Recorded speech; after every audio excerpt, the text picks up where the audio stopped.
حضرت عمر ہمیشہ حضرت ابو بکر سے نا کوشش کرتے تھے آگے نکل جاؤں آگے نکل جاؤں آگے نکل جاؤں، ساری زندگی موقع نہ بن سکا۔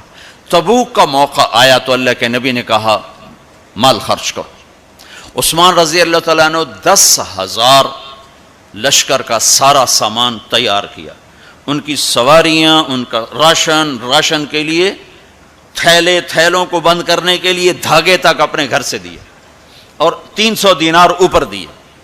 تو اللہ کے نبی کی جھولی میں وہ 300 دینار پڑے تھے یوں، اور آپ ان دیناروں کو اٹھا کے یوں فرما رہے تھے ما علی عثمان اللہ یعمل بعدا، عثمان آج کے بعد کچھ بھی نہ کرے تو جنت واجب ہوگی۔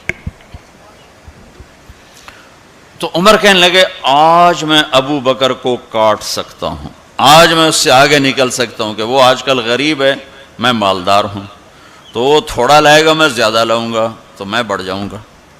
لہٰذا انہوں نے اپنے مال کا آدھا حصہ، آدھا گھر میں رکھا اور آدھا لے کر آئے۔ ابو بکر نے جھاڑو پھیر دیا، جو کچھ تھا وہ سارا سمیٹ کے لے آئے۔ جب دونوں پراپرٹی سامنے رکھی گئیں تو حضرت عمر کی بہت زیادہ نظر آ رہی، ابو بکر کی بہت تھوڑی نظر آ رہی۔ لہٰذا حضرت عمر بڑے اطمینان میں کھڑے کہ آج جیت خطاب کے بیٹے کی ہے۔ میں قربان جاؤں، اللہ رسول تو جانتے ہیں کہ کون کیا کر کے آیا ہے، تو میرے نبی نے سوال ہی بدل دیا جو اس موقع کا سوال ہی نہیں۔ کوئی آدمی مسجد میں چندہ دینے جائے، مدرسے میں چندہ دینے جائے، کہا جی مول صاحب یہ 1 لاکھ روپیہ ہے مدرسے کے لیے، مسجد کے لیے۔ آگے مولوی صاحب کہیں پیچھے کتنے پڑے ہوئے ہیں، تو کہے گا اے بھی واپس کرو، میں تو تھوڑی نیت ہے جو کوئی چکر لگتا ہے کہ تسی ٹھیکیدار ہو، مگر علی شاید ابھی پیچھے کتنے پین۔ یہ موقع کا سوال ہے ہی نہیں۔ مولوی صاحب کو چاہیے جی جزاک اللہ، یہ لیجئے رسید، بسم اللہ، پھر بھی موقع آئے تو دیتے رہیں۔ تو میرے نبی نے پوچھنا یہ تھا ابو بکر کتنا لائے ہو، عمر کتنا لائے ہو، اور یہی اس موقع کا سوال ہے۔ لیکن اللہ رسول جانتے ہیں کہ کس کے مال میں وزن زیادہ ہے، تو میرے نبی نے سوال بدل دیا، فرمایا عمر ما خلفت، واہ واہ عمر پیچھے کیا چھوڑ کے آئے ہو؟ تو حضرت عمر تو وہیں دھڑم ہو گئے گا، میں گیا۔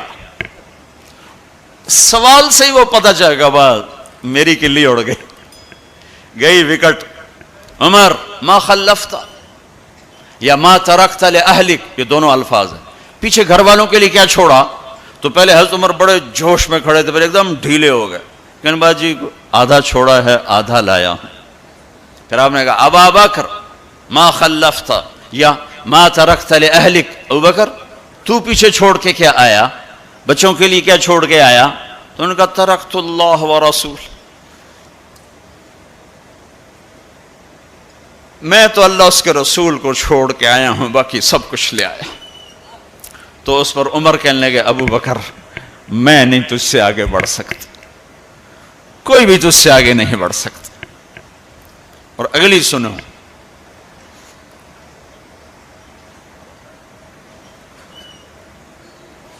اپنے کپڑے بھی دے دیے اور ایک ٹاٹ تھا وہ پہن کر اس کو کانٹوں سے سی لیا۔ تو جبریل آئے، کہنے لگے یا رسول اللہ، اللہ تعالیٰ پوچھ رہے ہیں کہ ابو بکر نے یہ ٹاٹ کیوں پہنا ہوا ہے؟ تو آپ نے کہا کہ ابو بکر نے سارا کچھ اللہ اس کے رسول پہ لگا دیا ہے اس لیے یہ پہنا ہوا ہے۔ تو کہا یا رسول اللہ،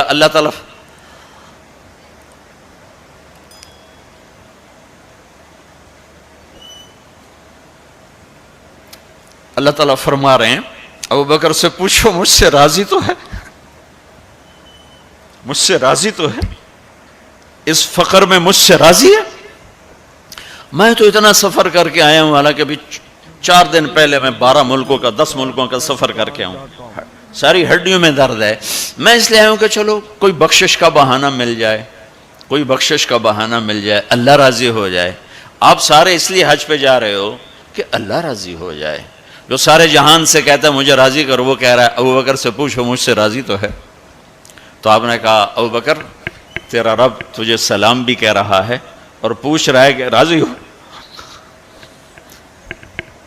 تو ابو بکر کی چیخیں نکلی، میں اپنے رب سے راضی، میں اپنے رب سے راضی ہوں، میں اپنے رب سے راضی.